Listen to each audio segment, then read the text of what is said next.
Bandung, rumah bagi tak kurang dari 2 juta manusia. Menginjak usia 2 abad, kota berjulukan Kota Kembang ini mengalami kemajuan pesat.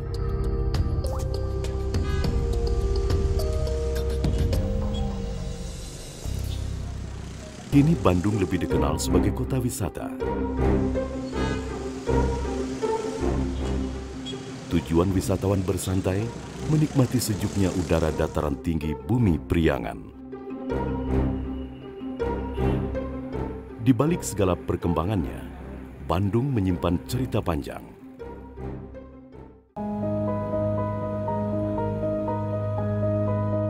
Menjadi saksi kuatnya cengkeraman bangsa kolonial Belanda di masa penjajahan. Menjadi wilayah penting perkembangan kerajaan-kerajaan Nusantara di masa klasik. Dan menjadi tempat hunian manusia-manusia di masa prasejarah.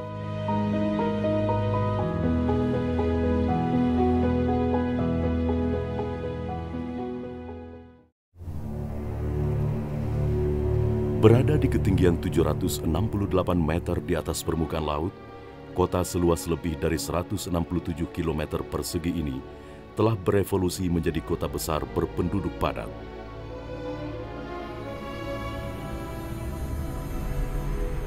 Sejumlah bangunan di Bandung adalah penanda zaman, tumbuh kembang karena peranan banyak pihak selama beratus tahun.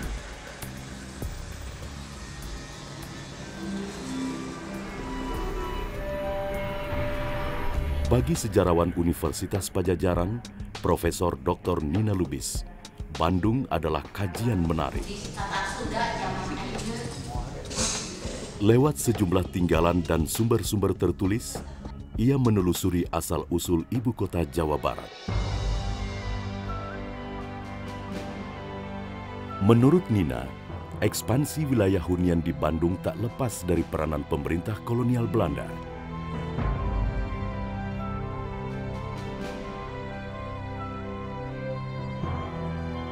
Berdasarkan laporan perjalanan seorang Belanda bernama Julian de Silva, dia menulis di dalam buku Priangan de Prianger Regentschappennya onder het Nederlands Bestuur, itu disebutkan bahwa pada tahun 1641 ketika Julian de Silva datang ke pegunungan Priangan, itu dia menyebutkan bahwa sudah ada desa Bandong namanya. Dan itu di sana ada 25 rumah.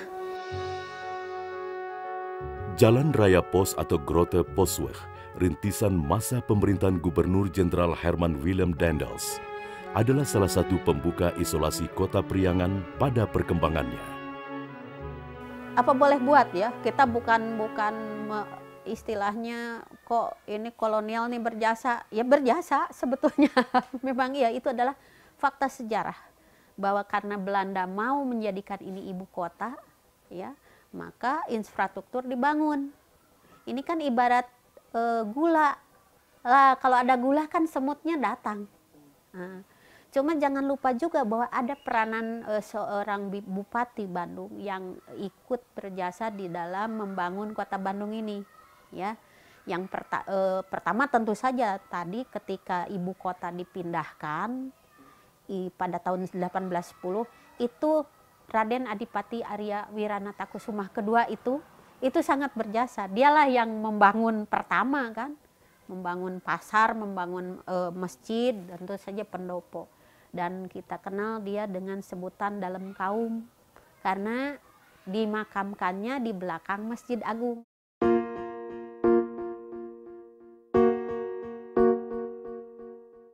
Masjid Agung adalah salah satu tengara kota yang dibangun di alun-alun Bandung. Di sebelah barat alun-alun masa lalu, berdiri bangunan pertama di Bandung, yakni Pendopo. Didirikan oleh Raden Adipati Wiranatakusuma untuk tempat pemerintahan bupati di masa lalu. Seiring perintah Gubernur Jenderal Daendels, ibu kota Kabupaten Bandung dipindahkan dari Krapyak Dayakolot ke alun-alun kota Bandung sekarang. Berpindahnya ibu kota kabupaten pada tanggal 25 September 1810 diperingati sebagai hari jadi kota Bandung. Sejak 1850-an itu Bandung itu juga menjadi kota tujuan peristirahatan. Jadi banyak pengusaha teh di Ciwidey, di Gambung, itu kalau akhir pekan itu datang ke Bandung. Ya, ke Bandung, dan mereka butuh penginapan. Maka dibangunlah hotel Preanger, Hotel Homan, itu dibangun 1882. Selain itu juga dalam pergaulan sosial kita tahu ada yang namanya sosietet. Di Bandung itu ada Sosietet Concordia yang sekarang jadi Gedung Merdeka. Itulah tempat mencari hiburan orang-orang Eropa dan orang pribumi kelas atas. Tahun 1895, Bandung sempat diproyeksikan untuk menjadi pusat pemerintahan Hindia Belanda. Batavia saat itu dirasa kurang aman dan nyaman lagi untuk ditinggali. Maka dibangunlah pusat pemerintahan dan perguruan tinggi di Bandung. Gedung Sate itu dibangun tahun 1920, ya, Gedung Sate. Itu dulu disebutnya Government Bedrijven, ya, bangunan itu. Itu dibangun selama 4 tahun dan menghabiskan dana sekitar 6 juta gulden, ya. Sehingga kalau kita lihat itu di atap Gedung Sate ada tusuk sate yang jumlahnya 6. Sebetulnya itu jumlah biaya yang dikeluarkan. Nah, seiring dengan itu dibangun juga gedung-gedung sekolah dan perguruan tinggi. Dibangunlah pada tahun 1920 itu THS yang sekarang menjadi ITB.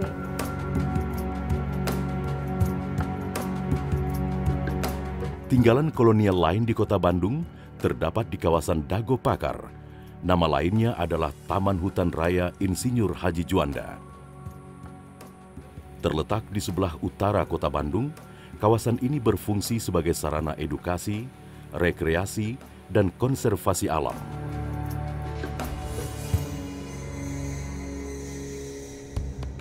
Di dalam Taman Hutan Raya ini, terdapat 2 buah gua tinggalan pemerintah Belanda dan Jepang di masa lalu. Pada masa pendudukan Belanda, perbukitan Pakar sangat menarik bagi strategi militer karena lokasinya yang terlindung dan begitu dekat dengan pusat kota Bandung.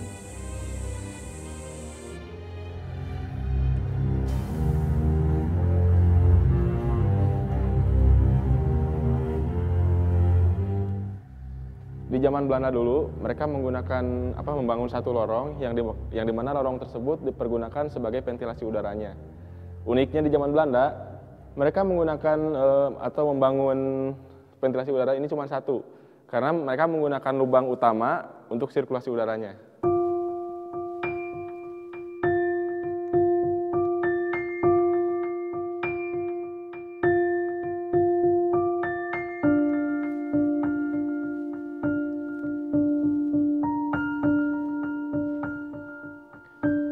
Ruangan ini dipergunakan tentara Belanda sebagai ruang interogasi tawanan perang. Dan juga ruangan ini dipergunakan tentara Belanda sebagai ruang pemeriksaan bagi para pekerja paksa yang membangkang.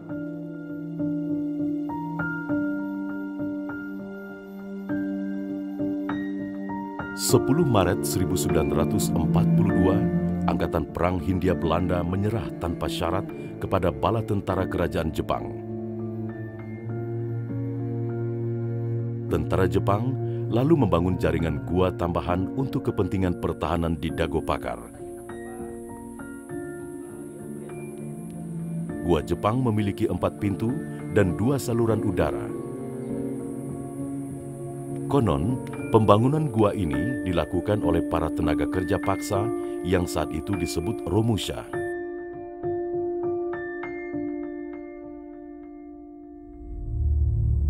Selain tinggalan masa kolonial, kawasan Dago Pakar juga menyimpan tinggalan dari zaman sejarah dan prasejarah. Di sepanjang aliran sungai Cikapundung, ditemukan sejumlah artefak penanda kehidupan manusia di masa silam.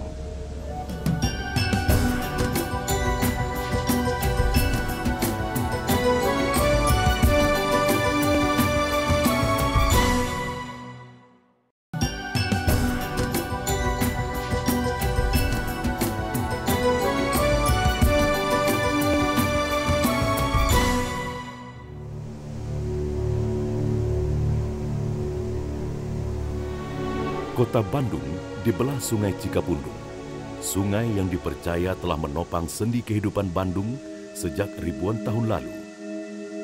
Dago Pakar menjadi salah satu kawasan aliran Sungai Cikapundung.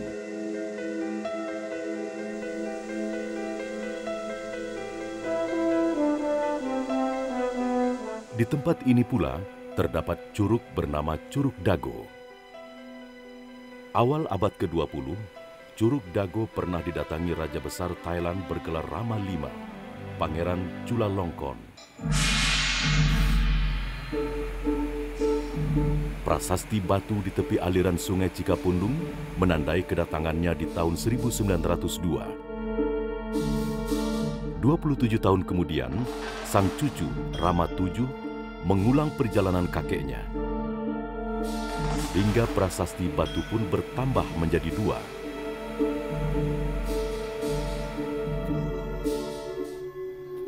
Jauh sebelum kedatangan Raja Thailand, ribuan tahun silam, Dago Pakar telah dihuni manusia prasejarah.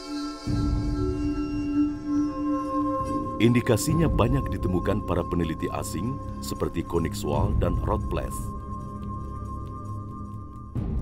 Pencarian jejak-jejak penghuni masa lalu terus dilanjutkan kalangan arkeolog di tanah air. Salah satunya Lutfi Yondri, arkeolog senior dari Balai Arkeologi Bandung.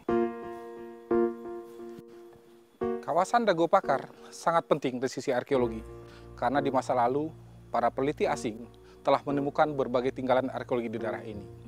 Dari tinggalan-tinggalan yang ada, temuan arkeologi yang dari periode yang lebih tua ditemukan di sini, yaitu mewakili masa berburu dan mengumpulkan makanan, baik tingkat sederhana maupun tingkat lanjut. Kemudian dari era yang lebih muda, yaitu era Neolitik, masa bercocok tanam, juga ditemukan di sini yang ditandai oleh alat-alat batu yang sudah diasah. Dan yang sangat penting juga, Dago Pakar dapat dikatakan sebagai wilayah atau kawasan yang pernah dihuni secara berkelanjutan oleh masyarakat prasejarah. Dalam arkeologi disebut dengan situs yang multi-component site. Jejak-jejak arkeologi yang lebih tua biasanya ditemukan di tepi aliran sungai, dan di kawasan Dago Pakar ini mengalir sebuah aliran sungai, yaitu aliran Cikapundung. Kemungkinan besar teman-teman itu ada di wilayah situ. Di sanalah kita akan mencoba mencari jejak-jejak budaya yang lebih tua di kawasan Dago Pakar ini.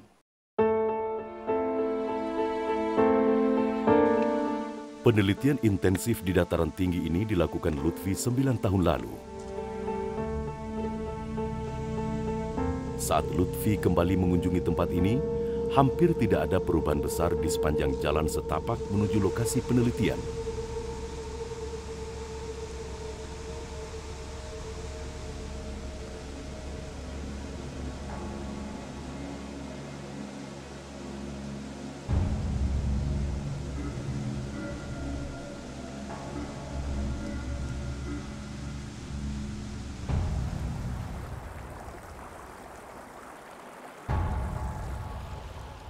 Dapat dipastikan, ribuan tahun yang lalu, aliran Sungai Cikapundung ini berair jernih sebagai pendukung kehidupan prasejarah yang berlangsung saat itu.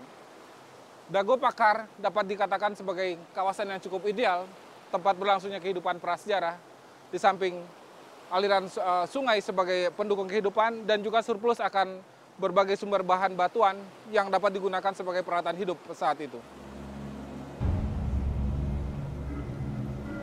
Berbagai tinggalan prasejarah tersebar di pinggiran sungai ini. Kapak, pisau, dan mata panah menandai adanya aktivitas masyarakat tua di kawasan Bandung Utara. Umumnya temuan terbuat dari batu kaca atau obsidian. Para ahli menduga kawasan ini dulu adalah bengkel senjata. Nama Pakar berasal dari kata pakarang, yang dalam bahasa Sunda berarti senjata.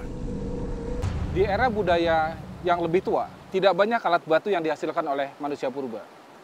Di antaranya ada kapak penetak dan kapak genggam.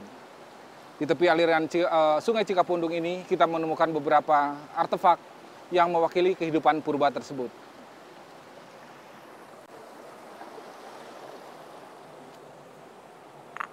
Ini salah satu di antaranya adalah kapak penetak yang kita temukan di tepi aliran Sungai Cikapundung.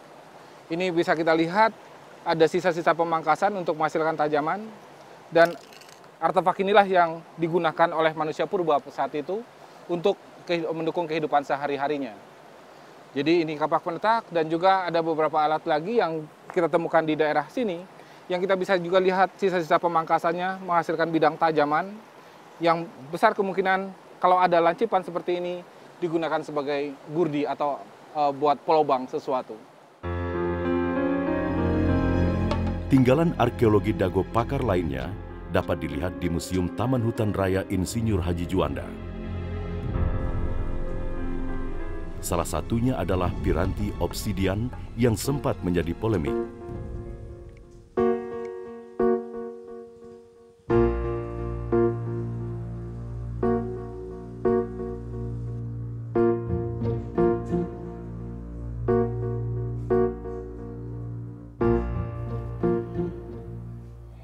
Temuan arkeologi di Dago Pakar ini cukup beragam, mewakili berbagai lintas masa. Masa yang paling tua diwakili oleh alat paleolitik. Kemudian di sini yang menjadi koleksi di Museum Juanda ini adalah ada beliung persegi, kemudian ada alat batu pukul dan juga alat batu gandik. Kemudian di sini juga kita melihat ada cetakan logam untuk membuat artefak-artefak dari logam. Ini juga ditemukan di sini seperti gelang perunggu. Kemudian juga ada artefak-artefak obsidian, dan juga ada mata tombak yang terbuat dari bahan perunggu.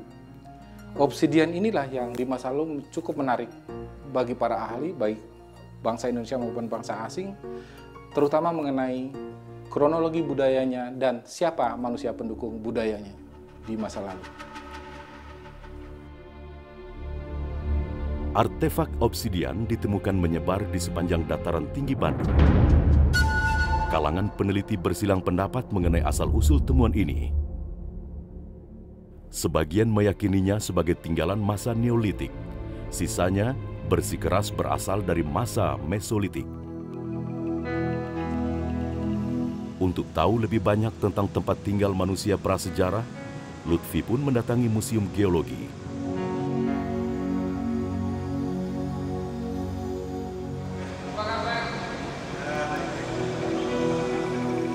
Salah satu pojok museum yang bernama Pojok Bandung menggambarkan proses terbentuknya dataran tinggi Bandung.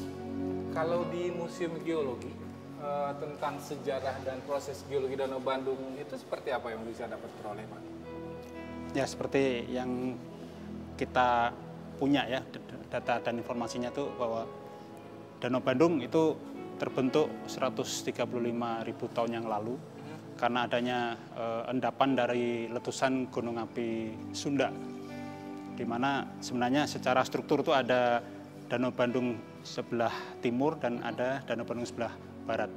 Nah, itu ciri-cirinya juga bisa kita lihat dari beberapa endapan Danau Bandung purba. Juga kita bisa lihat di museum ini ada beberapa koleksi fosil yang ditemukan sebagai bukti bahwa dulu Bandung merupakan sebuah danau raksasa yang kita kenal dengan nama Situhiang. Oh, gitu, Pak. Ya. Para peneliti akhirnya berhasil mengungkap siapa pendukung budaya obsidian dataran tinggi Bandung. Rangka manusia berusia ribuan tahun yang ditemukan terkubur dalam sebuah goa.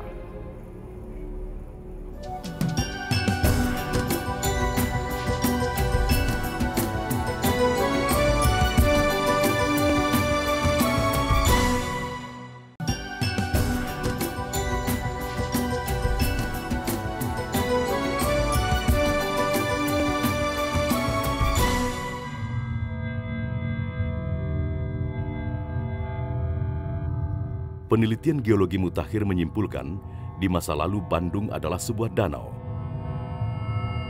Para geolog menyebutnya sebagai Danau Bandung Purba.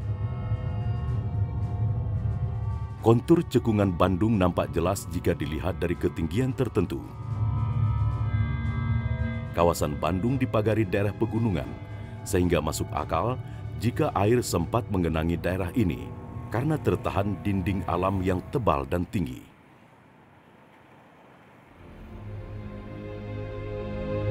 Cikal bakal Bandung adalah dataran yang dialiri Sungai Citarum. Sekitar 135.000 tahun yang lalu, Gunung Sunda Purba mengalami letusan. Endapan letusan gunung api itu kemudian menyumbat aliran Sungai Citarum, sehingga tercipta sebuah bendungan raksasa. Menurut para peneliti, Danau Bandung mulai surut 16.000 tahun yang lalu. Hingga akhir abad ke-19, informasi geologi kawasan Bandung masih terbilang sangat minim. Itu pun hasil kajian para peneliti asing yang sempat menelusuri asal-usul dataran Bandung. Hal ini mendorong beberapa peneliti lokal menggagas kelompok bernama Kelompok Riset Cekungan Bandung atau biasa disingkat KRCB. KRCB sejak ditemukannya pertama langsung ke Bupati. KRCB, Kelompok Riset Cekungan Bandung, itu awalnya hanya kelompok jalan-jalan saja. Nah, kami melihat kegiatan di Jepang. Jadi mahasiswa, profesor, dosen bahkan kadang-kadang mengundang orang yang berminat dari luar untuk sama-sama berkunjung kepada suatu tempat, kemudian meneliti bersama di situ.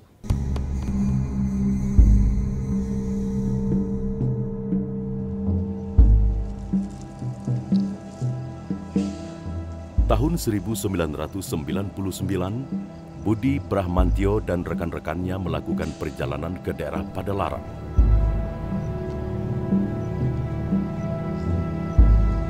Awalnya mereka berniat mencari fosil ikan, tapi fosil yang diharapkan tidak ditemukan.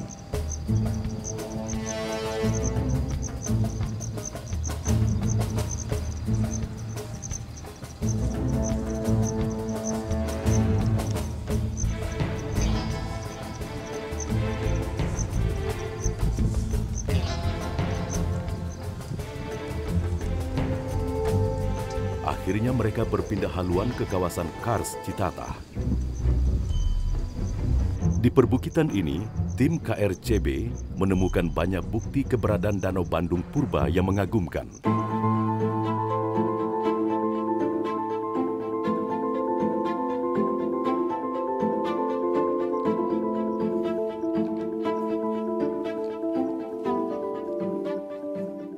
Oke, Stone Garden itu penamaan oleh pecinta alam dulu awal tahun 2000-an.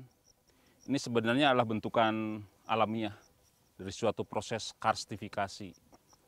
Pada batu gamping selalu mengalami proses pelarutan, yaitu kalsium karbonat ketika kontak dengan air hujan yang biasanya mengandung CO2 yang tinggi, dia akan melarut.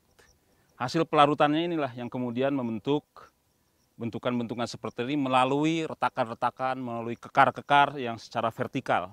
Sehingga ketika kemudian proses pelarutan yang diikuti erosi, ini akan menghasilkan bentukan semacam menara-menara kecil yang kemudian berpadu dengan tumbuhan, berpadu dengan tanaman, jagung, menghasilkan suatu landscape yang luar biasa. Stone Garden.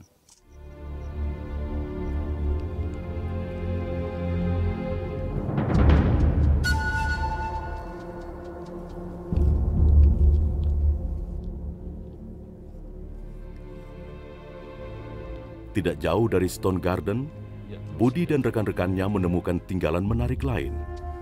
Jauh lebih tua dari usia Danau Bandung Purba saat sebagian pulau Jawa masih berada di bawah permukaan laut.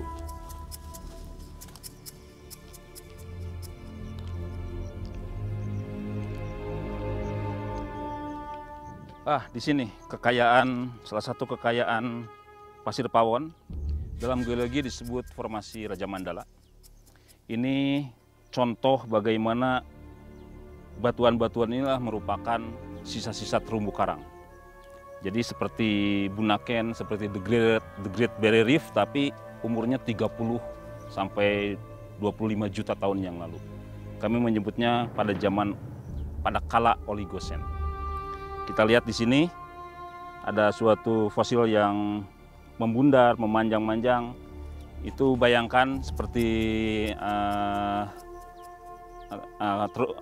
terumbu karang, bunga-bunga karang begitu yang memanjang. Kemudian ketika mereka mati, semuanya jatuh seperti ini dan kemudian memfosil. Inilah bukti yang menunjukkan bahwa formasi Raja Mandala di Pawon ini menunjukkan sisa-sisa dari terumbu karang zaman purba 30 juta tahun yang lalu.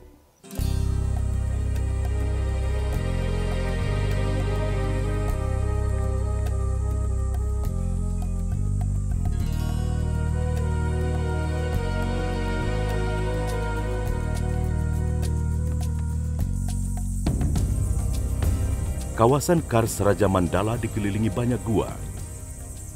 Kelompok riset Cekungan Bandung memfokuskan penelitian mereka di satu kompleks gua bernama Gua Pawon.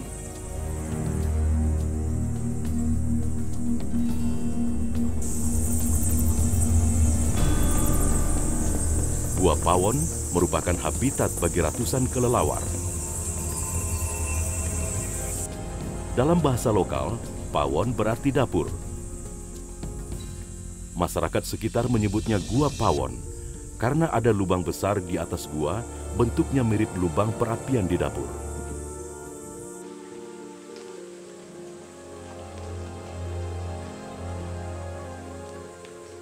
Oke, pas hujan. Jadi ini mengingatkan saya pada saat dulu menduga Gua Kopi namanya di sini, Gua Pawon, sebagai kemungkinan adanya peninggalan artefak manusia prasejarah. Saat itu, saat panas terik bulan Juli tahun 99, saya dan Eko mempersonifikasikan kami sendiri sebagai manusia prasejarah yang menghuni Pawon ini. Jadi kalau kami menganggap sebagai manusia prasejarah di sini, kira-kira tempat mana yang paling nyaman untuk berteduh, yang kemudian bisa dimanfaatkan untuk tempat tinggal. Jadi setelah kami menjelajah semua ruang-ruang gua di Pawon ini, akhirnya kami memilih tempat ini.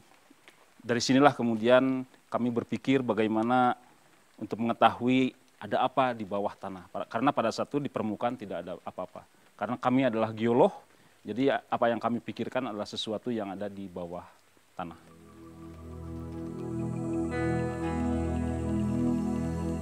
Salah satu bagian dari kompleks Gua Pawon dikenal dengan nama Gua Kopi. Tim KRCB menduga kuat gua ini sebagai lokasi tempat tinggal manusia purba. Kontur dan letak Gua Kopi dianggap para peneliti sangat mendukung untuk dijadikan tempat tinggal.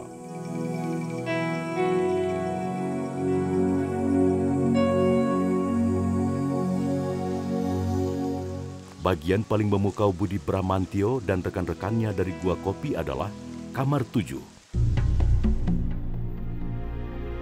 Disinilah mereka bisa membayangkan secara lebih rinci kegiatan apa yang dilakukan manusia prasejarah di masa lampau.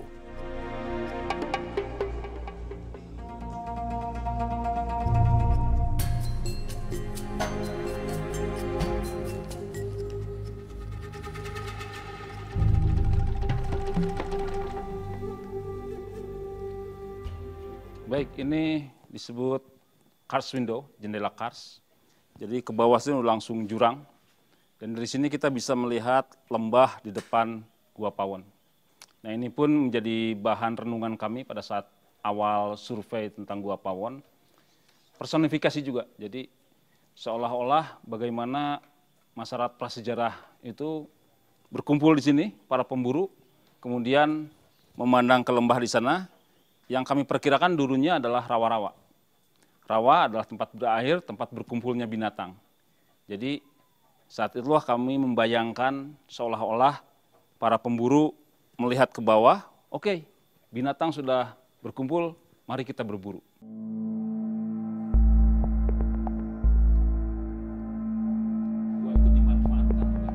Penelitian intensif terus dilakukan Budi Bramantio dan rekan-rekannya hingga akhir tahun 2000. Batu-batuan yang dipakai oleh manusia prasejarah. Dalam waktu tidak terlalu lama, tim KRCB menemukan banyak tinggalan masa prasejarah di Gua Pawon. Batu hitam ini Beragam temuan yang semakin memperkuat dugaan adanya aktivitas manusia purba Gua Pawon. Eureka, big discovery. Dan yang paling menggembirakan adalah pada saat kami menggali, yang menggalinya itu saya minta penduduk setempat, gitu ya, menggali dengan cangkul. Tiba-tiba terpelanting sesuatu yang mengkilap gitu ya. Maka saya stop. Saya cari yang mulia, ternyata obsidian, batu kaca hitam. Wah, langsung di situ kami semangat. Karena apa? Karena batu kaca hitam tidak mungkin ditemukan di lingkungan Batu Gamping, di lingkungan Kars. Dari situlah kami, wah ternyata yakin bahwa Gua Pawon itu pernah dihuni oleh manusia purbakala. Tim KRCB lalu melaporkan hasil temuannya ke Balai Arkeologi Bandung. Tak disangka, 3 tahun kemudian, penelitian mereka berujung pada temuan yang menggemparkan dunia penelitian.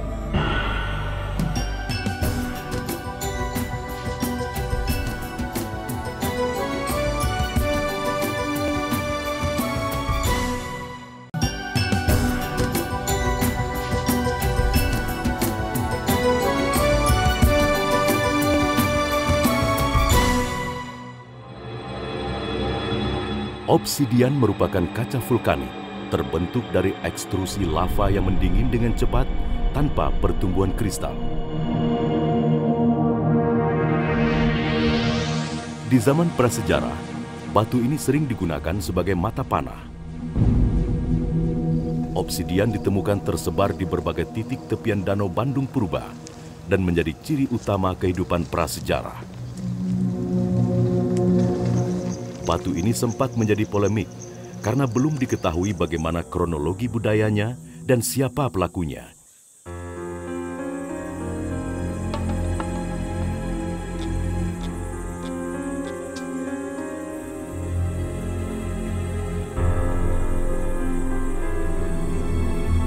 Temuan artefak obsidian di Gua Pawon memberi harapan, mampu mengungkap misteri manusia lampau di dataran Bandung.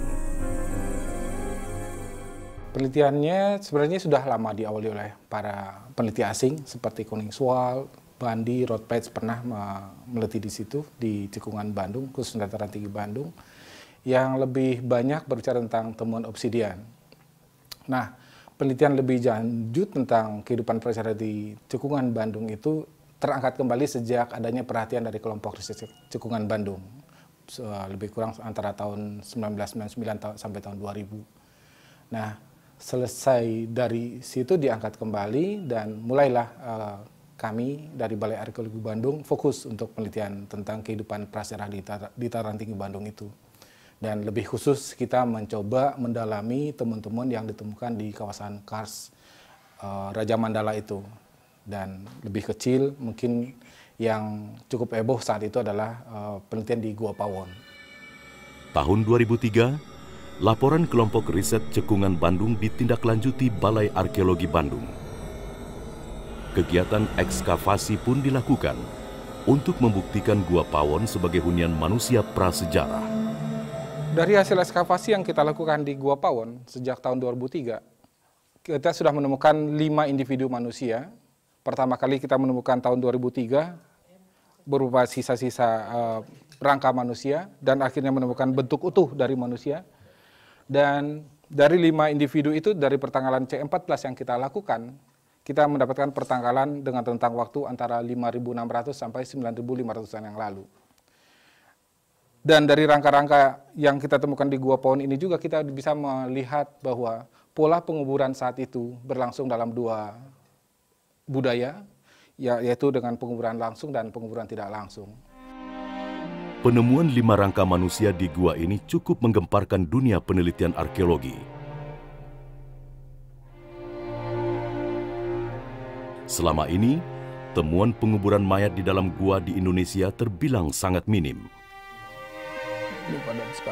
Selain itu, hasil temuan sebelumnya di sekitar Danau Bandung Purba tidak menunjukkan budaya kehidupan yang memanfaatkan gua sebagai hunian.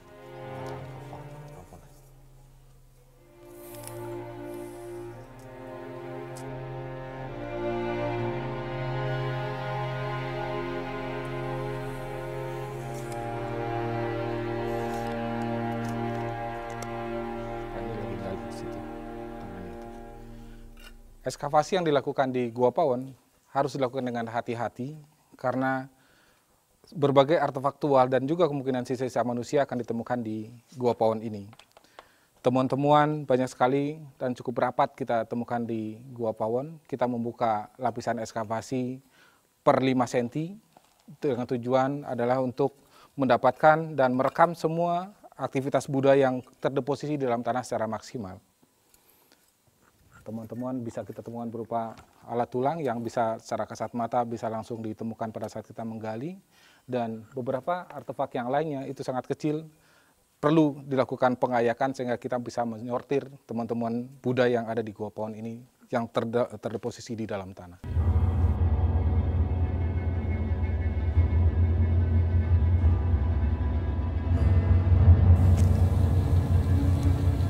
Kebudayaan zaman prasejarah dapat dibedakan ke dalam beberapa masa. Di antaranya adalah masa Mesolitik dan Neolitik.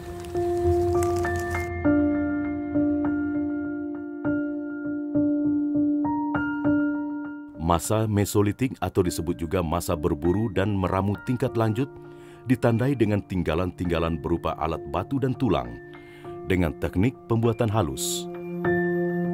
Sementara masa Neolitik atau disebut juga masa bercocok tanam ditandai dengan tinggalan-tinggalan berupa perkakas batu dan tembikar. Temuan artefak-artefak di Gua Pawon diduga berasal dari masa Mesolitik dan masa Neolitik. Artinya, ada indikasi kuat keberlanjutan budaya prasejarah di area gua ini. Di samping artefak obsidian, ragam artefaktual yang kita temukan di Gua Pawon antara lain ada berupa alat tulang yang dibuat menjadi lancipan. Kemungkinan ini berfungsi sebagai mata panah di masa lalu. Kemudian kita juga bisa melihat ada tulang lengan kera yang mereka runcingkan dengan menggunakan artefak obsidian. Ini kemungkinan besar juga selain berfungsi sebagai mata panah, untuk artefak-artefak alat tulang yang lebih kecil di masa lalu mereka pergunakan untuk proses makan saat itu.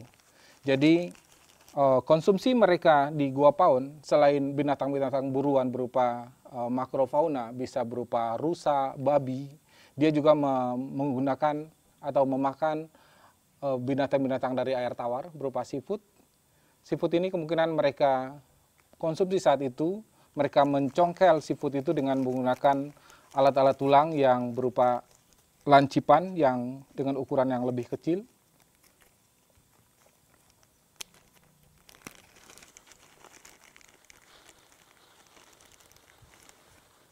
Dengan alat tulang inilah mereka mencoba mencongkel seafood itu dan kemudian mereka konsumsi.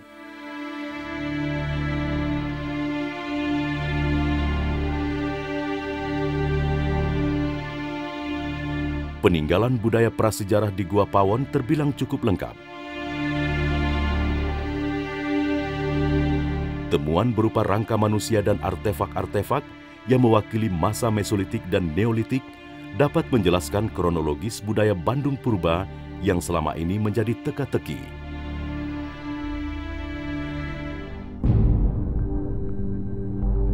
Selama puluhan tahun, warga sekitar menggantungkan hidupnya dari pertambangan kars. Setelah Gua Pawon ditetapkan sebagai situs arkeologi, kegiatan menambang di sejumlah titik mulai dilarang.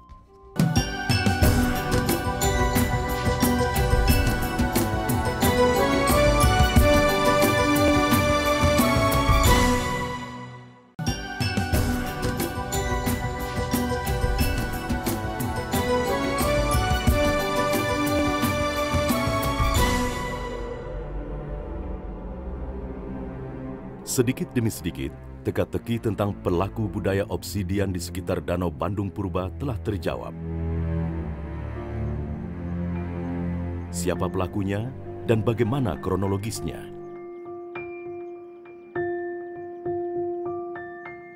Kehidupan prasejarah yang kita temukan di kawasan Kars Citata, khususnya di Gua Pawon, itu bisa dikatakan sangat lengkap.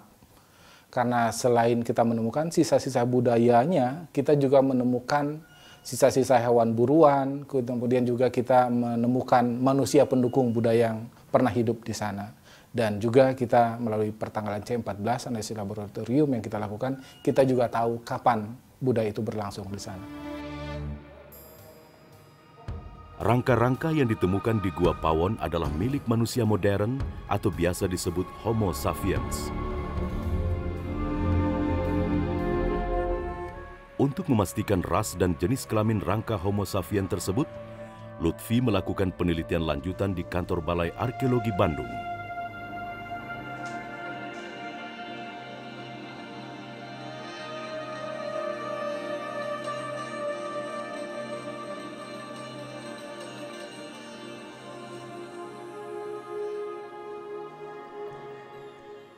Dari hasil penelitian yang kita lakukan di Gua Pawon, paling tidak kita sudah menemukan 5 individu manusia yang diwakili oleh 5 rangka. Yang pertama adalah rangka ini merupakan bagian dari rangka 1 yang kita temukan, lebih kurang 75 cm dari permukaan tanah.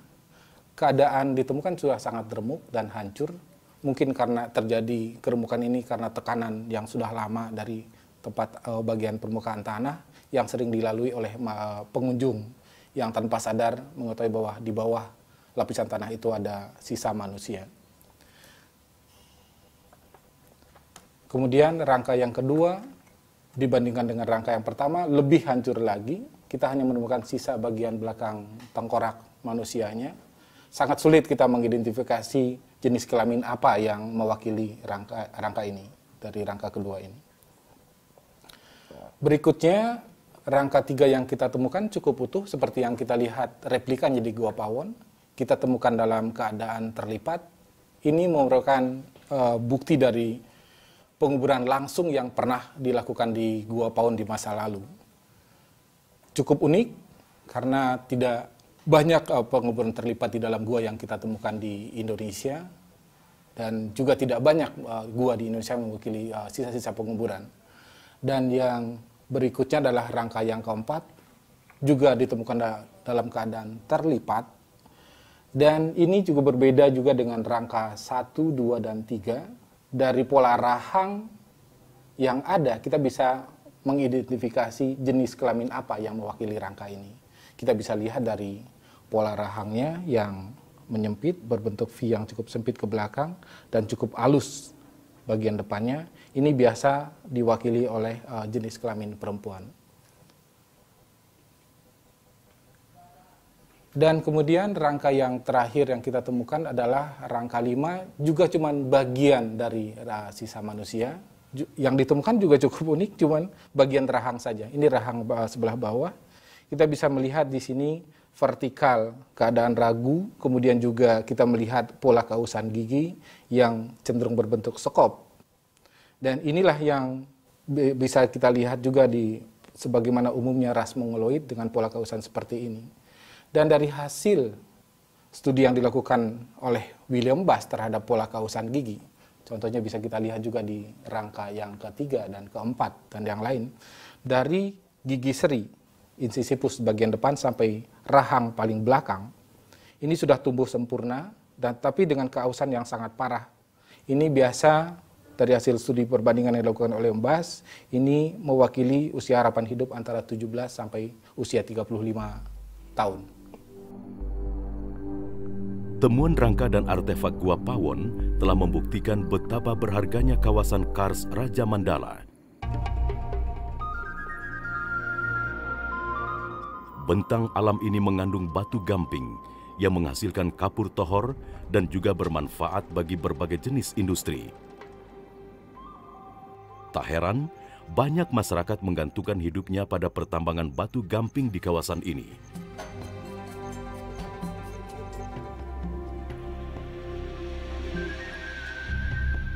Sebelah baratnya ada Gunung Masigit yang hampir 2/3-nya hampir habis, tapi sudah dilindungi sekarang sejak tahun 2008.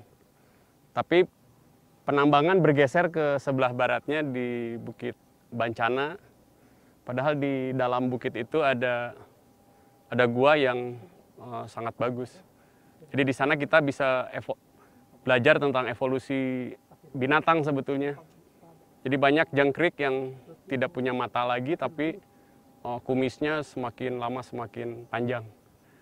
Di sebelah selatannya ada pabrik kapur, mereka mengambil sangat dekat sumbernya, lalu digiling ke sana. Dampak bagi masyarakat, debu ini berterbangan lalu terisap oleh masyarakat, oleh penduduk di sekitar sini, dan mata air makin lama makin mengering. Tak pelak, kawasan Kars ini membawa persoalan besar bagi sejumlah pihak. Di satu sisi, masyarakat sekitar Citatah memerlukan penambangan ini sebagai sumber penghasilannya. Namun kegiatan penambangan dapat menghancurkan dokumen masa lampau yang belum sepenuhnya terkuak.